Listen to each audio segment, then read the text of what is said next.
Like we talked in the last episode, there was another hearing. There wasn't too much in terms of revisions. The biggest thing we saw was the word booster get taken out and called an associated entity or individual. And that includes five types of entities or individuals that would fall into this category. And the definition is quite literally a definition of a booster, and that would include NIL collectives. So, for example, deals with commercial third parties like shoe companies or apparel brands are exempt from enforcement. Deals with individuals whose families have provided less than 50,000 in support to a particular institution will also be exempt. So vocabulary has changed, but not much of the actual settlement did. If this language change doesn't satisfy the judge, which I really doubt it will, there still might not be a settlement and the case could still go to trial. What I think is interesting is we're seeing groups of student athletes try and object the settlement. A group of student athletes led by Big Ten women's basketball players sent a letter to NCAA President Charlie Baker asking to drop its proposed restrictions on NIL deals. The letter stated that they were concerned that so far they haven't had enough voice in a process that could reshape the future of college sports. One Northwestern player says, quoting her, "It deeply bothers me that people are making decisions without us having any say in it. Decisions are being made above our heads about what we deserve in compensation." So it's not only the judge who has a problem with these NIL restrictions, but the student athletes themselves. They wrote a letter, they sent it, they're voicing their opinion. I think it's also important to note that no matter what happens with the settlement, it doesn't stop labor and employment lawsuits. So that includes the Johnson versus NCAA, the NLLB cases with Dartmouth and USC athletes, and also any Title IX lawsuits. So we kind of talked about it before, the NCAA wanting that antitrust exemption. It's not coming. For sure, it is not coming. And clearly, the settlement also still needs a lot of work. So I'm interested to see what the judge thinks, because this wasn't like the other hearing where it was kind of Zoom and everyone can kind of look into it. It was kind of just they sent in their proposals and the judge kind of looks at it again.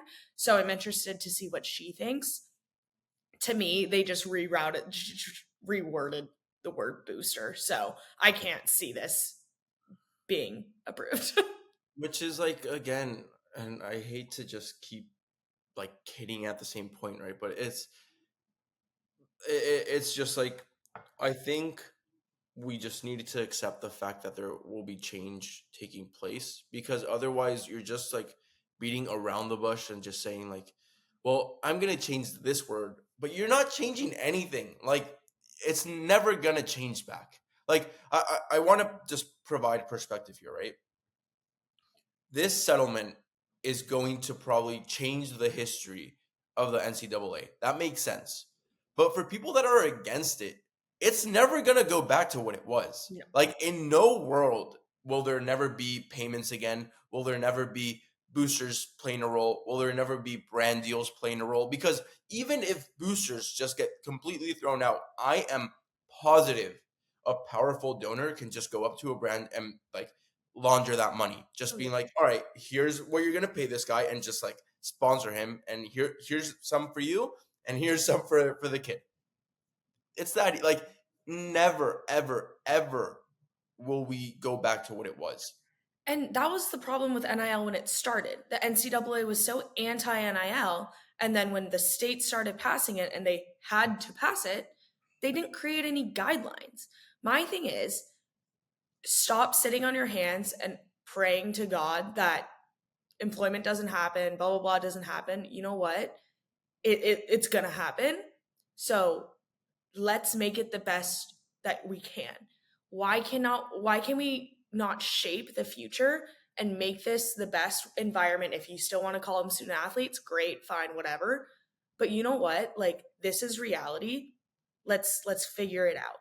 Because the no, they're not employees. No, they don't make us this amount. Like, that's BS.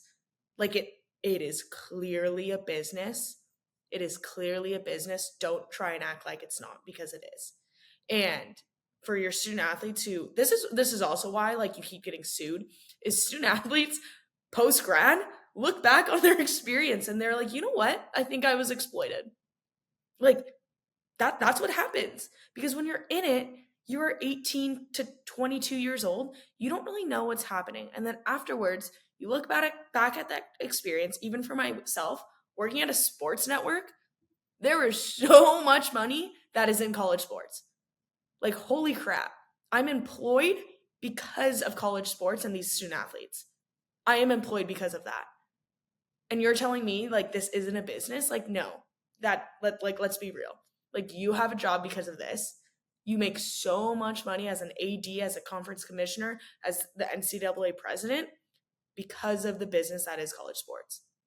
Like, let's acknowledge that and let's shape what comes next, because we are in a new era and student athletes need to be in the room. They have to have a voice. That's always been a problem and it still is a problem.